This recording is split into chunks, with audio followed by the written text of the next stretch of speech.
సంతోషదాయకమైనటువంటి దినం. ఒక మహనీయురాలు పుట్టి కోట్లాది మంది మహిళలకు జీవితాన్ని సార్థకత చేసుకునేటువంటి విద్యను మరి జ్ఞానాన్ని అందించినటువంటి చదువుల తల్లి సావిత్రిబాయి పూలే యొక్క జయంతిని మనం ఘనంగా అధికారికంగా టీచర్స్ డేగా నిర్వహించుకోవడం మరింత సంతోషదాయకమని తెలంగాణ రాష్ట్ర మరి మహిళలకు టీచర్స్ కు అందరికీ శుభాకాంక్షలను తెలియజేస్తా ఉన్నాం. వాస్తవానికి గత కొన్ని సంవత్సరాలుగా మరి సావిత్రిబాయి పూలే గారి యొక్క జయంతిని అధికారికంగా నిర్వహించాలి, టీచర్స్ డేగా నిర్వహించాలన్నటువంటి వాదన మన ఎస్సీ ఎస్టీ బీసీ బడుగు బలహీన వర్గాలు మహిళలు ముఖ్యంగా డిమాండ్ చేశారు.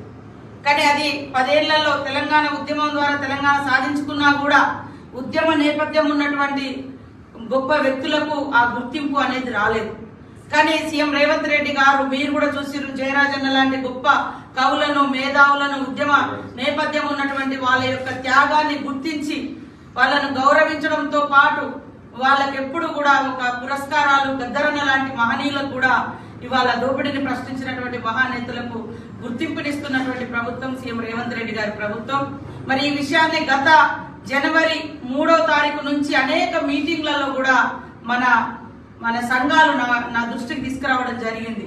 ఎట్టి పరిస్థితులలో వచ్చేసారి ఎందుకంటే పోయినసారి మనం తొందరగా వచ్చిన్నాం, అధికారంలో ఉన్నాం కాబట్టి అప్పటిదప్పుడు లేదు, కానీ నెక్స్ట్ టైం వరకు మీరు ఇది సాధించాలని చెప్పడం జరిగింది.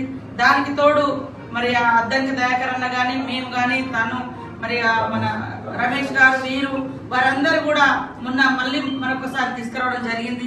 తెల్లారి మేము మరి సీఎం గారికి నూతన సంవత్సర శుభాకాంక్షలు తెలియజేస్తూ వారిని ఒకటే కోరిక చెప్పడం జరిగింది.